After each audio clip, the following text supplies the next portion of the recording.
Setelah Arab Spring, apakah ketegangan Sunni Syiah itu juga masih makin menguat atau berkurang?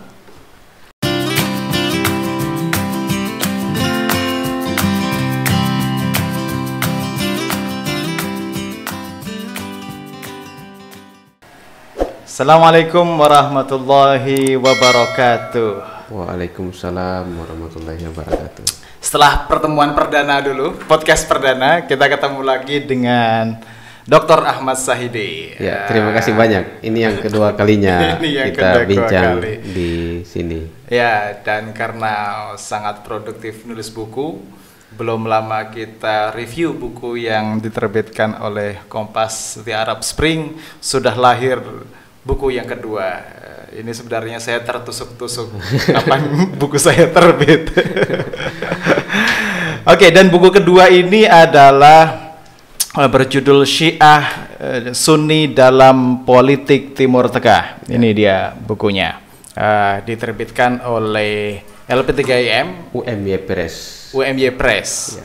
Nama penerbitnya UMY Press ya. UMY Press. Oke. Sedikit barangkali bisa beri kita gambaran Mas Bro Sahidi tentang apa buku ini, bercerita tentang apa?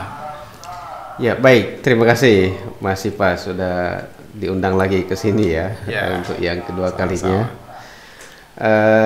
Ya, buku ini dari judulnya adalah Syiah Sunni dalam Konstelasi Politik Timur Tengah. Kalau dia dari judulnya agak seksi kayaknya ya. Ya, ini buku yang saya kan orang HI dari S1-nya hubungan internasional, kemudian S2, S3 di UGM kajian Timur Tengah. Maka saya mencoba melihat dinamika politik di Timur Tengah itu dalam kaitannya dengan Syiah Sunni. Jadi apakah perbedaan negara yang mayoritas Syiah dengan negara yang mayoritas Sunni itu mempengaruhi hubungan antar satu negara ke negara yang lain. Jadi kira-kira itu yang coba saya lihat, saya kaji di dalam buku ini. Mungkin begini, kan ada tuh model-model kajian Timur Tengah yang memandang konflik yang ada di sana itu bukan dimotivasi oleh motif-motif berbasiskan aliran keagamaan, tapi ada soal sosial, politik, ada soal perebutan sumber-sumber daya ekonomi gitu. Kenapa jatuhnya afiliasi politik keagamaan ini yang menjadi sorotan Mas Sahidi? Ya, karena yang saya baca di Timur Tengah itu ya memang ada konflik karena faktor sosial ekonomi ya. Tetapi ya kita tahu bahwa Syiah Sunni ini kan konfliknya menyejarah. Benih-benihnya ketika Nabi wafat dan pertanyaannya siapa yang menggantikan Nabi sebagai khalifah. Dari situlah kemudian benih-benih perpecahan Syiah Sunni itu ada dan sampai sekarang. Nah, saya tertariknya melihat apakah ini mempengaruhi hubungan internasional itu, hubungan antar negara. Nah, saya mencoba melacak, sangat berpengaruh gitu. Misalnya negara yang mayoritas Syiah di Timur Tengah itu kan Iran ya, kurang lebih 90%. Sebelum bercerita tentang kekinian Iran ya, apa sih sebenarnya, mungkin diantara kita juga banyak yang masih belum tahu Syiah itu apa, Sunni itu apa, dan kapan mereka lahirnya menjadi sebuah kelompok politik maupun keagamaan? Ya, kalau hari ini kan kita melihatnya itu kan sangat teologis, tapi kalau kita baca dalam sejarahnya, saya kira di dalam buku ini ada ya. Ya sebenarnya Syiah Sunni yang saya pahami kan hanyalah persoalan siapa yang menggantikan Nabi setelah dia wafat. Apakah Abu Bakar kemudian Ali? Nah kan ada pendukung Abu Bakar, ada pendukung Ali. Nah pendukung Abu Bakar inilah kemudian yang kalau kita lihat itu menjadi dianggap dia kelompok Sunni dan yang merasa bahwa yang berhak menjadi khalifah setelah Nabi wafat itu kan Ali. Misalnya ada beberapa yang dianggap bahwa Nabi sebenarnya sudah memberikan isyarat bahwa yang menggantikan dia sebagai khalifah setelah Nabi itu kan Ali. Ketika Nabi mengatakan pada suatu ketika kalau suatu saat saya meninggal dan umatku tidak akan tersesat kalau dia berpegang pada 3 hal. Al-Quran, As-Sunnah, dan Ahlul Baitku. Ahlul Baitku berarti kan keluarga. Nah ini kan ditafsirkan oleh kelompok Syiah, pendukung Ali yang waktu itu kan masih ya.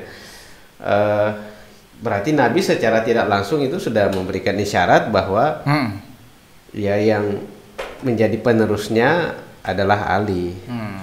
Tapi pada saat itu apakah mereka memang juga menamakan dirinya sebagai kelompok Syiah? Kapan pengentalan ideologi itu? Dalam proses sejarah berikutnya lah kemudian baru ada istilah term Syiah itu. Jadi yang kemudian kita kenal Syiah hari ini adalah kelompok atau pengikut yang mendukung Ali sebagai khalifah. Jadi, nah inilah sebagai imam, pemimpin ya, setelah Nabi. Makanya salah satu ininya dia kan bahwa yang Nabi khalifah pertama seharusnya itu kan bukan Abu Bakar, tapi kan Ali. Abu Bakar dianggap merampas hak Ali sebagai khalifah. Oke. Jadi itu soal perebutan siapa yang paling berhak menggantikan Nabi sebagai pemimpin setelah wafatnya gitu ya. Sementara kelompok Sunni berkata ya dia tidak menafsirkan bahwa yang berhak menjadi khalifah itu Ali. Juga kan ada ininya juga bahwa ketika Nabi tidak menunjuk memberikan nama siapa yang menjadi penggantinya ketika wafat, itulah ditafsirkan bahwa ini sebenarnya kan Nabi memberikan ruang kepada umatnya untuk bermusyawarah siapa yang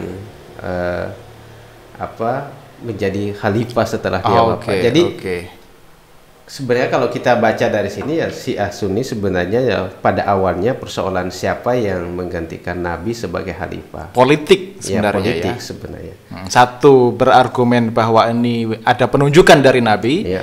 Sementara yang lain yang Sunni mengatakan nggak ada penunjukan. Yang ada adalah diserahkan kepada para sahabat umat Islam pada saat itu. Ya. Jadi, ya, nah ini juga saya kira Hamid Enayat juga mengatakan ya pada awalnya kan Syiah Sunni itu kan bukan persoalan dasar-dasar dari Islam ya, bukan persoalan puasa, sholat, tapi itu hanyalah persoalan politik. Tapi kan dalam perjalanan sejarahnya itu kan wajah konfliknya sudah bukan lagi persoalan politik, tapi ya sudah ke teologi ya. Jadi ada pengentalan kanonisasi teologi di sana-sananya ya.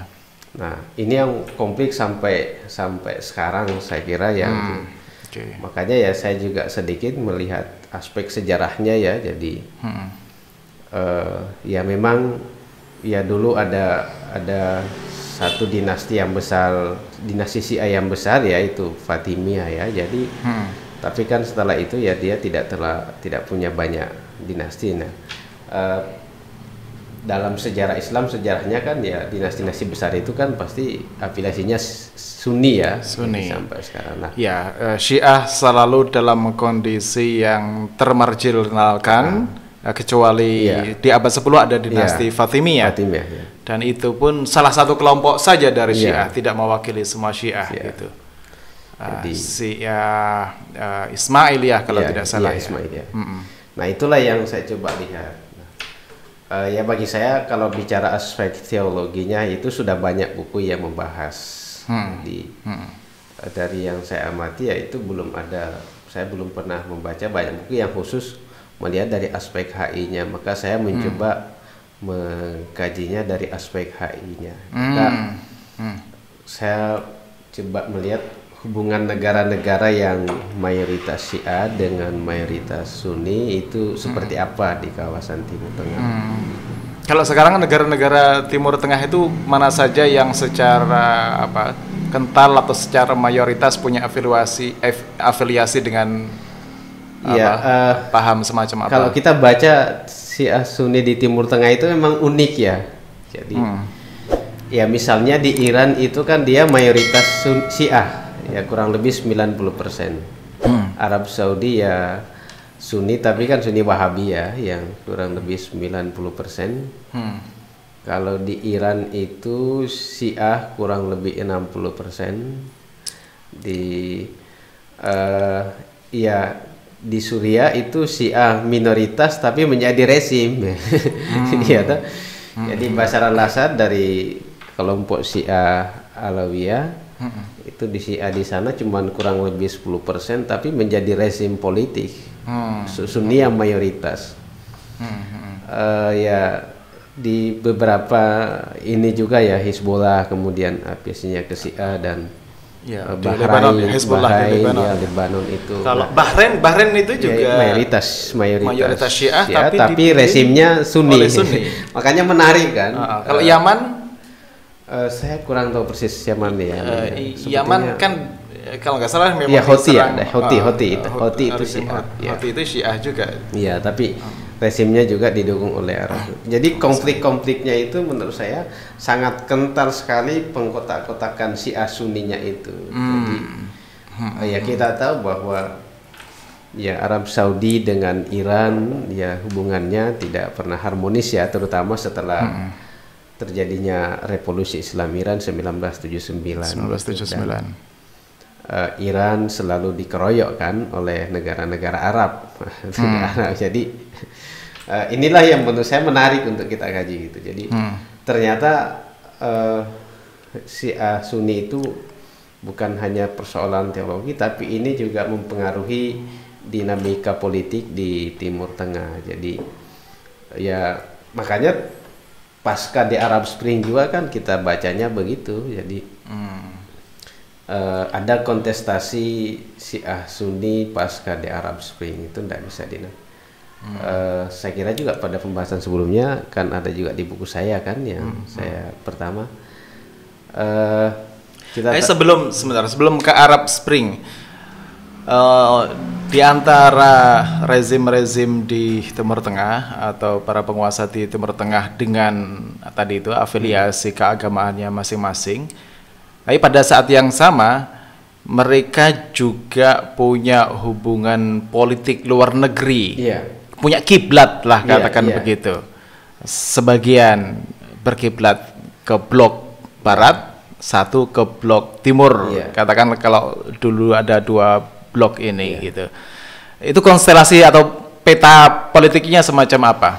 Ya itu juga jelas kita bisa melihat ya. Jadi ya kalau Iran pasca di Arab Spring kan sangat hubungannya dengan Amerika kan tidak harmonis. Jadi dan Iran membangun afiliasi politik, aliansi politik dengan Rusia ya. Jadi sementara Arab Saudi misalnya pemimpin dari negara-negara Arab yang Sunni itu afiliasinya ke Amerika Serikat. Jadi sementara Iran ini ya dia ke Rusia. Jadi antara Amerika dengan Rusia sebagai negara superpower itu hadir di sana dan membackup masing-masing negara berbasis ya meskipun sebenarnya kalau kita lihat mereka membackupnya bukan persoalan ideologi ya, tapi kan ada kepentingan itu dan itulah yang saya kira. Tapi ya Iran juga kan butuh dukungan politik dari negara superpower, jadi dia membangun afiliasi dengan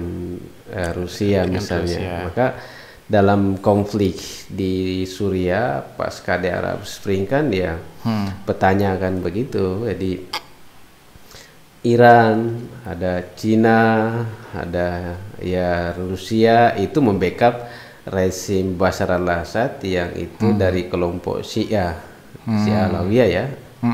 Kemudian Arab Saudi, kemudian ada di belakangnya misalnya ada Amerika Serikat membackup kelompok oposisi untuk menggulingkan Bashar al-Assad. Jadi kalau petanya jelas. Iya, petanya begitu ya. Apa blok barat sekutu Amerika lah gitu. Kebanyakan disokong oleh rezim atau menyokong rezim-rezim Sunni, sementara yang blok sosialis itu support rezim-rezim Syiah di Timur Tengah. Tapi kalau menurut pandangan Mas Syahidi sendiri, ini lebih kuat mana sih aktornya? Apakah gini? Sebenarnya yang berkonflik itu adalah Amerika dan Blok Timur, Blok Rusia dan kawan-kawan, terus kemudian menggunakan aktor lokal Sunni Syiah itu dalam konteks pertarungan global. Artinya mereka menjadi proksi bonekanya saja gitu. Atau memang konflik Sunni Syiah Arab Mesir lawan Iran, terus kemudian Amerika dan Rusia dipakai sebagai alat pendukung saja gitu.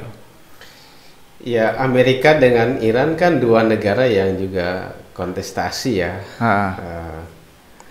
Sementara Arab Saudi dan Iran misalnya dua negara yang konflik atau kontestasi karena persoalan teologinya tadi. Nah, dua ini kan dia punya titik temunya masing-masing gitu. Jadi saya membacanya begitu gitu. Jadi ya Rusia juga ingin membuktikan misalnya bahwa Rusia itu masih bisa bangkit lah. Jadi ketika misalnya dulu setelah Uni Soviet runtuh ya the end of history ya. Ternyata tidak. Sejarah itu masih sejarah kontestasi antara Amerika dengan Rusia itu masih ada. Terus berlangsung. Nah, ini saya kira dia punya momentum untuk yang tidak menunjukkan itu selain ada faktor ekonomi. Hubungan ekonomi antara Rusia dengan Iran dengan Suriah itu jelas sekali ya, minyak ya, bahkan ada minyak pipa minyak dari Suriah itu langsung ke Rusia. Ini kan menunjukkan makanya kalau berganti rezim di Suriah dan itu bukan pro dengan Rusia, pasti ini kan terganggu ini hubungan bisnis kedua negara. Jadi konfliknya kotaknya beda-beda, tetapi dia punya ruang ada kesamaan interest saya kira. Kesamaan interest. Oh, disatukan oleh kesamaan interest tujuan itu tadi ya. Kalau ini ada nggak ya? Misalnya kalau tadi kan ketegangan kontestasi antara Sunni Syiah yang menyatu dengan kekuatan dan rezim politik itu kan jelas terlihat. Ada nggak pernah konflik sesama antar rezim yang secara ideologi Syiah atau rezim yang sama-sama secara ideologi Sunni gitu? Saya tidak melihat konflik begitu. Justru kan mereka ingin membangun aliansi masing-masing ya. Jadi ya misalnya di Suriah meskipun itu rezimnya meskipun Syiah itu minoritas dan tapi dia rezim, tapi ya dia hubungannya dengan Iran kan bagus. Dalam artian Iran selalu membackup Bashar al-Assad itu. Jadi Hizbullah juga mendapatkan dukungan dari Iran, dari Rusia, juga Houthi ya. Jadi ya memang Iran ini membangun aliansi itu.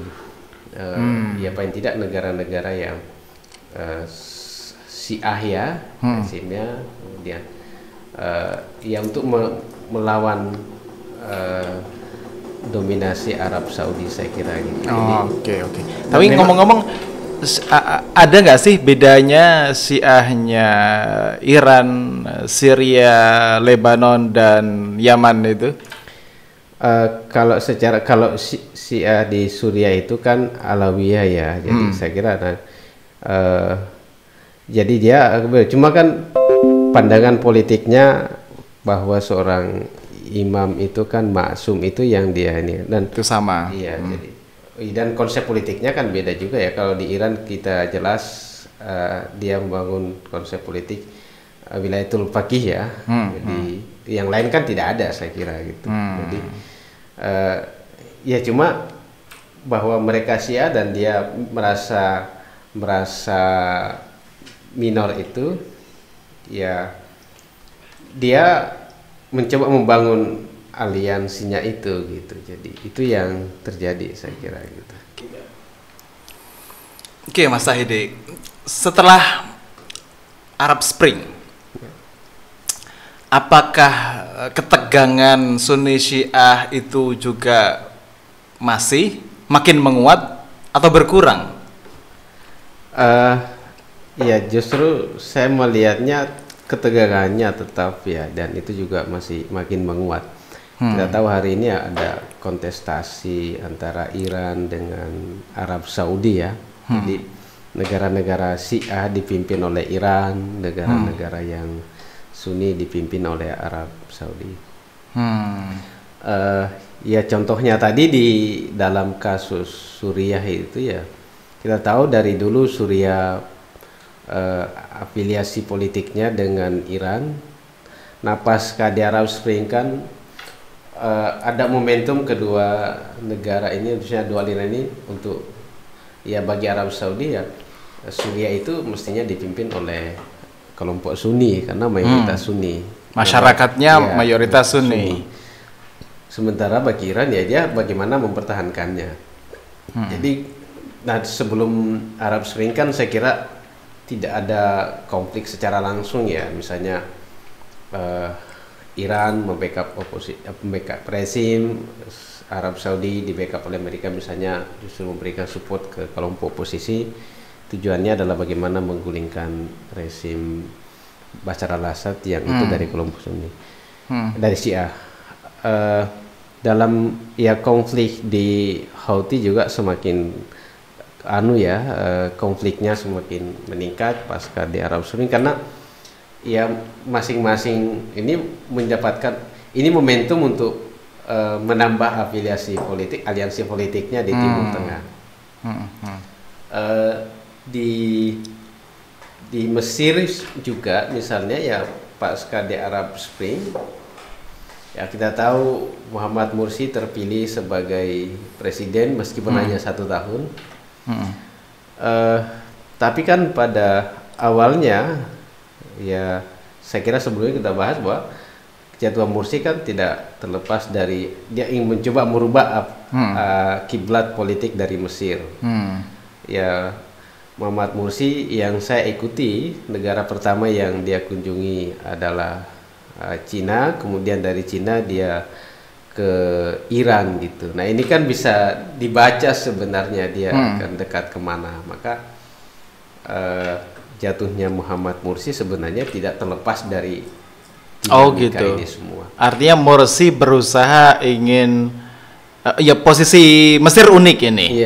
Pernah ya dia kan Jamal Abdel Nasser itu partai Ba'ath itu sosialis, terus kemudian ke rezim-rezim berikutnya Sadat dan seterusnya itu lebih ke Amerika. Mursi ingin mengembalikan kiblat itu ke arah sana gitu. Jadi paling tidak dia tidak menunjukkan ingin bersahabat dengan baik dengan Amerika misalnya, dan dia ada sinyal politik dia membangun hubungan diplomatik yang dekat dengan Iran, sehingga ya ini menjadi kekhawatiran bagi menjadi Arab sinyal Saudi yang misalnya. alarming gitu. Jadi, saya kira akan kembali ke pengalaman misalnya pasca revolusi Islam Iran. Kita tahu ya ada kekhawatiran dari negara-negara Sunni bahwa euforia kemenangan dari Imam Khomeini itu akan merembet, menular ke negara-negara di Timur Tengah lainnya, sehingga akan terjadi Syianisasi misalnya. Sehingga yang saya baca bahwa terjadinya perang teluk antara Iran dengan Irak 80 sampai 88 sebenarnya tidak terlepas dari adanya ketakutan ini. Jadi negara-negara Arab yang memprovokasi misalnya supaya terjadi konflik antara Iran dengan Irak, sehingga Iran ini tidak punya waktu untuk mengekspor paham-paham Syiahnya ke Timur Tengah. Ketika dia mendapatkan momentum, euforia kemenangan dia sih. Jadi, nah ini kan sebenarnya kita juga bisa baca begitu.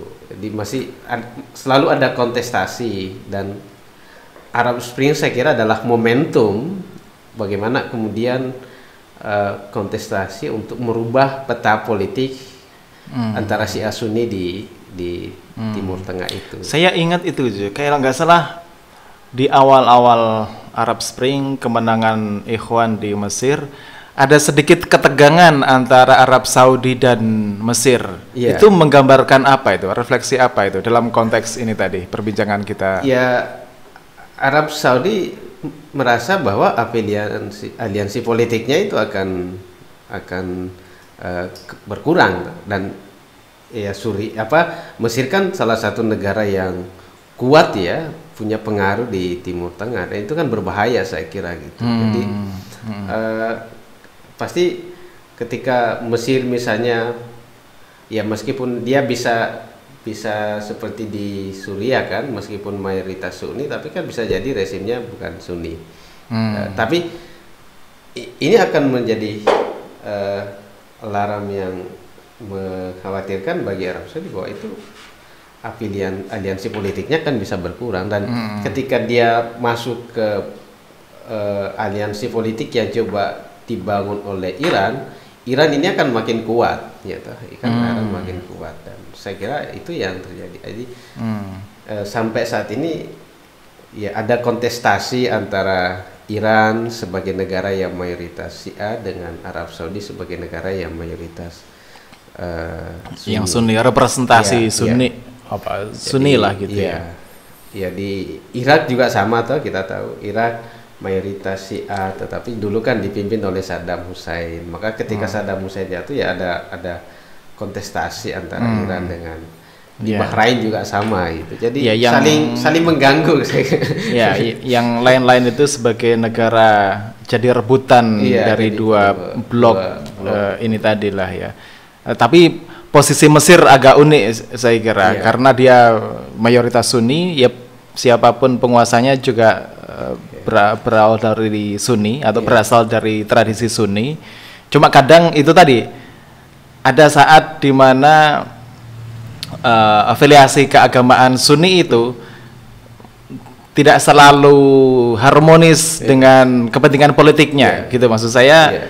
Mungkin saja Mesir dan Arab Saudi tidak satu visi politik gitu, meskipun sama-sama Sunni. Tergantung kiblat politiknya ke arah mana gitu kira-kira ya. Iya, dan itu saya kira terlihat ketika Muhammad Mursi sebagai presiden ya. Jadi, makanya ya jatuhnya Muhammad Mursi itu tidak terlepas dari karena dia mencoba membangun merubah kiblat politik dari Mesir selama ini. Kita tahu bahwa Mesir pada zaman Hosni Mubarak sangat dekat dengan Amerika Serikat. Nah ini Mursi kok dia muncul anak baru. Justru dia anak baru, malah berkunjung ke Cina, berkunjung ke Iran ya. Ini kan sinyal politik harus dibaca dan direspon dengan cepat saya kira. Jadi, makanya rezim-rezim politik semacam ini lebih mau bekerja sama dengan katakan Israel atau yang Yahudi Zionis gitu demi memperoleh itu tadi sokongan politik, menguatkan ini kelompok politiknya gitu, ketimbang beraliansi dengan sesama Sunni tapi punya visi dan kiblat politik yang berbeda gitu kira-kira. Jadi itu saya kira realitasnya gitu, makanya unik untuk membaca itu. Jadi Syiah Sunni itu sudah ya karena konfliknya sudah sangat menyejarah ya, dan kita tahu dalam sejarahnya ya Syiah kan selalu termarginalkan ya dalam dalam ranah politik. Jadi salah satu yang saya baca dari buku ini juga ada poin tentang Israel ya. bagaimana rezim politik Sunni Syiah ini menyikapi Israel, negara Zionis ini? Apakah mereka kalau dihadapkan pada Israel menjadi satu kubu, atau salah satunya malah membelok ke arah sana, atau gimana? Ya, kalau Iran dulu pada saat Ahmadinejad kan sangat keras ya, ya punya pernyataan itu akan menghapus Israel itu dari peta dunia. Ya, itu kan anu sekali ya, pernyataan politik yang sangat keras. Makanya kan ya Israel sangat khawatir. Nah, justru negara-negara Arab yang mayoritas Sunni, ya kita tahu apalagi hari ini ya, kita beberapa negara Arab itu sudah membuka hubungan diplomatik dengan Israel gitu. Jadi ya, negara mana itu yang Emirat Arab, kemudian Emirat ada ya, apa ya, Bahrain dan Yordania kalau saya yang ini justru mereka membuka hubungan diplomatik dengan Israel. Jadi tapi sementara Iran ya saya kira sangat keras ya, tetap konfrontatif ya. Jadi jelas saya kira dia tidak bisa disatukan itu bahkan dalam menghadapi Israel itu ya. Justru ya beberapa negara yang Sunni misalnya ya Arab Saudi lebih bisa bekerja sama dengan Israel daripada Iran gitu. Jadi saya membacanya begitu gitu ya. Padahal kelompok perlawanan di Palestina sendiri seperti Hamas kan Sunni, tapi dia di backup Hizbullah yang Syiah. Itu menarik juga itu. Ya bukan hanya, kalau ini kan bukan hanya kepentingan Syiahnya, tetapi ya bagaimana dia ya itu aliansi politik yang dibangun oleh Iran ini kan makin gemuk aja gitu. Ya bisa menjadi modal untuk melawan Arab Saudi dan Amerika. Ya kita tahu bahwa Amerika selalu ya, terutama pada era Trump juga kan mencoba mengisolasi Iran kembali ya dalam kancah politik global. Jadi dia butuh teman, dia butuh aliansi yang gemuk saya kira gitu. Jadi kadang perbedaan juga bisa dilebur atau diabaikan untuk tujuan yang lebih besar, misalnya melawan hegemoni Amerika di Timur Tengah itu tadi bagi rezim Syiah Iran maupun Syria dan Hizbullah gitu ya. Oke. Kalau untuk masa depan nih, ini mungkin bagian akhir dari obrolan kita. Sebelum kita sambung-sambung, kan menarik sekali obrolan Sunni Syiah ini, obrolan sepanjang zaman saya kira. Ya saya lagi menulis buku tentang Timur Tengah itu. Ada bab khusus itu saya kasih judul Permanent Conflict. Oh gitu ya, permanent konflik ya. Ada 3 konflik yang menurut saya permanent konflik. Salah satunya adalah konflik Israel Palestina. Itu kita tidak bisa prediksi kapan akan selesai. Kedua adalah konflik Syiah Sunni. Ini di Timur Tengah yang menurut saya itu masuk dalam permanent konflik. Jadi kita nggak tahu juga kapan akan ada titik temu itu. Konflik ketiga yang menurut saya permanen itu ya konflik suku Kurdi itu. Jadi suku Kurdi dengan negara-negara gitu ya. Itu ya bagi saya ini konflik yang kita tidak bisa prediksi kapan akan hanya siapa yang menjadi pengamat konflik ini bagi saya menarik gitu. Laku terus lah gitu. Ya itu yang buku yang sedang saya persiapkan. Masukkan itu dalam, ya saya beri istilah itu term ya permanent conflict. Jadi permanent conflict itu ada yang sifatnya memang sangat politik keagamaan kayak Israel dan Arab. Ada yang itu tadi sektarian Sunni Syiah, ada yang etnis gitu, Kurdi dan non Kurdi, baik melawan Turki di Turki maupun Arab di Irak dan Irak, di Iran dan di Syria itu complicated itu. Kurdi kan tersebar di 3 negara itu, padahal itu 4 negara secara besar. Jadi ada di Irak, ada di Iran, ada di Suriah. Di Suriah juga ada ya. Meskipun minoritas ya, di dekat perbatasan dengan Turki itu. Makanya kan Turki pernah menyerang Suriah itu kan dianggap itu Kurdi situ. Tapi ngomong-ngomong, kalau kan ada yang berpendapat nih, permanen konflik ini tadi nggak bisa diselesaikan dengan cara-cara demokratis. Harus ada pemimpin yang kuat untuk menyatukan Timur Tengah.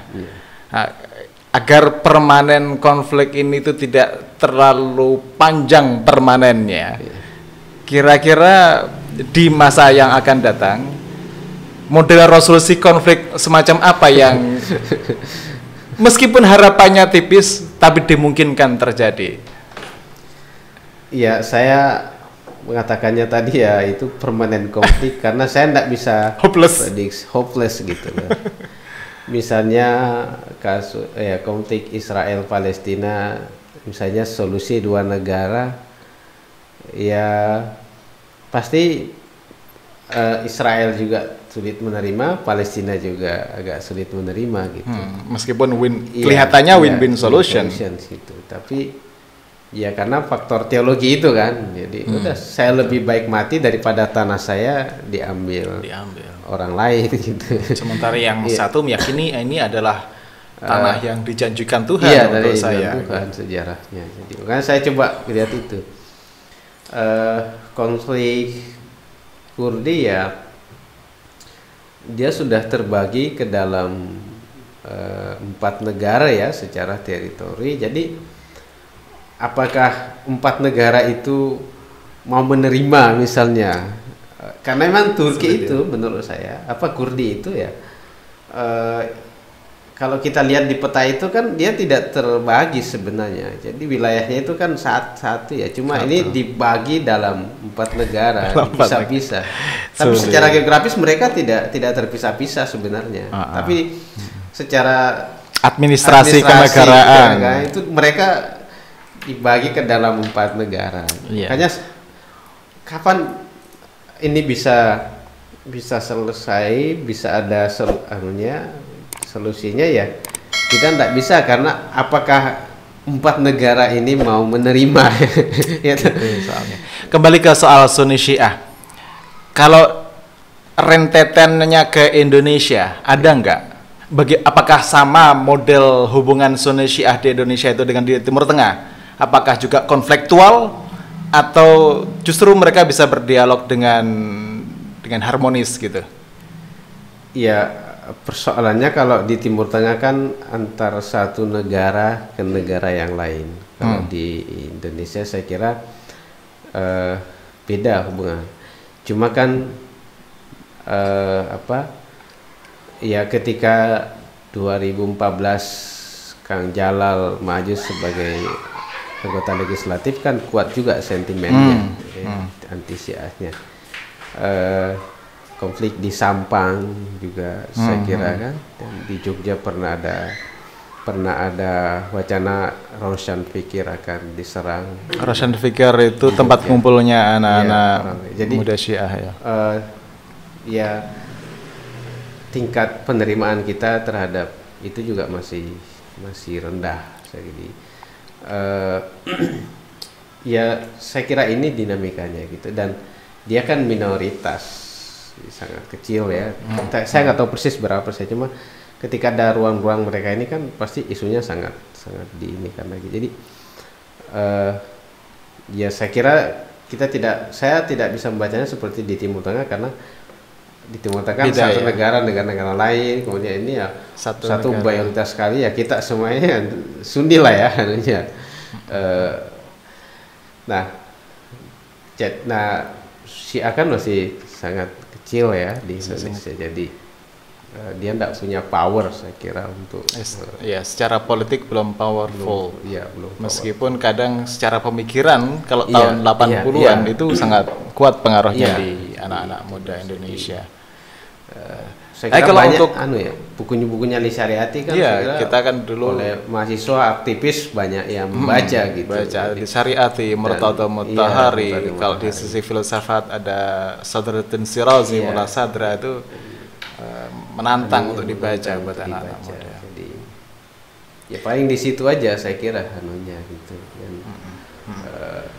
Tapi ada nggak sih usaha-usaha di Timur Tengah itu sendiri yang mendekatkan baik secara teologis maupun politik hubungan antara Sunni dan Syiah ini?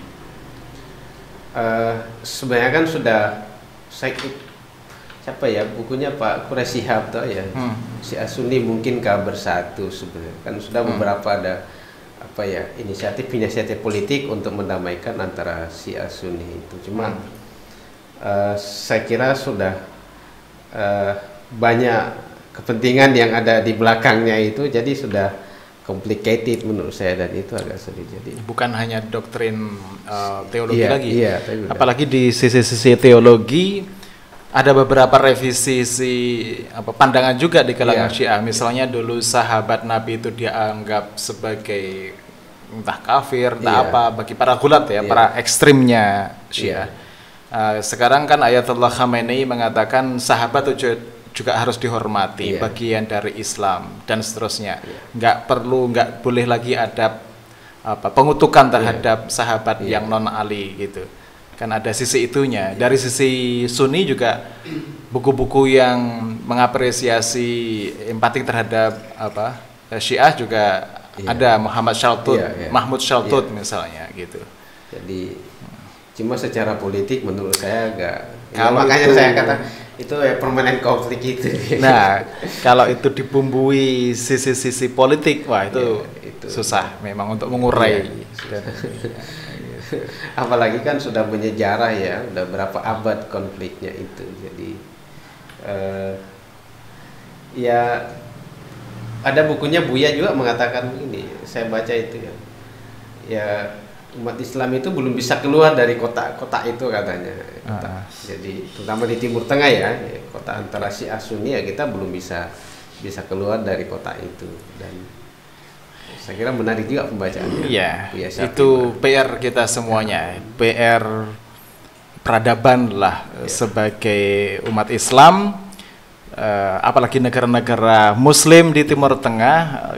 Harusnya salam Islam yang ideologinya adalah perdamaian, bukan menjadi kiblat pertikaian dan konflik. Harusnya bisa menjadi cermin dan referensi perdamaian gitu. Jadi mudah-mudahan meskipun sebagian tadi menyebut Mas Sahidi permanen konflik, tapi jalan perdamaian itu terus harus dirintis entah sampai kapan. Oke, sebelum kita akhiri ada yang ingin disampaikan barangkali Mas Sahidi? Ya, mungkin pertama bahwa buku ini saya tidak lari pada aspek teologinya ya, jadi lebih melihat pada aspek hubungan internasionalnya, bahwa saya selalu ini dengan ininya Buya Syafie Ma'arif, ada menarik berbeda di dalam persaudaraan dan bersaudara dalam perbedaan. Jadi itu yang harus kita bangun. Perbedaan dalam persaudaraan, bersaudara dalam bersaudara perbedaan. Dalam itu menarik perbedaan. menurut saya. Kita boleh berbeda, tetapi kan kita bisa tetap bersaudara gitu. Kita bisa bersaudara meskipun kita berbeda gitu ya. Itu menarik saya kira. Nah, di Timur Tengah saya kira belum bisa, Syiah Sunni ini belum bisa menjadikan mereka bersaudara sebagai negara untuk melawan hegemoni Barat misalnya, saya kira. Oke, makasih. Ya, sama-sama. Silahkan nanti dicari bukunya yang akan segera diperbanyak oleh UMY Press gitu, Syiah Sunni dalam Konstelasi Politik Timur Tengah. Jumpa lagi di review buku yang akan datang dengan buku-buku yang juga bermutu, insya Allah.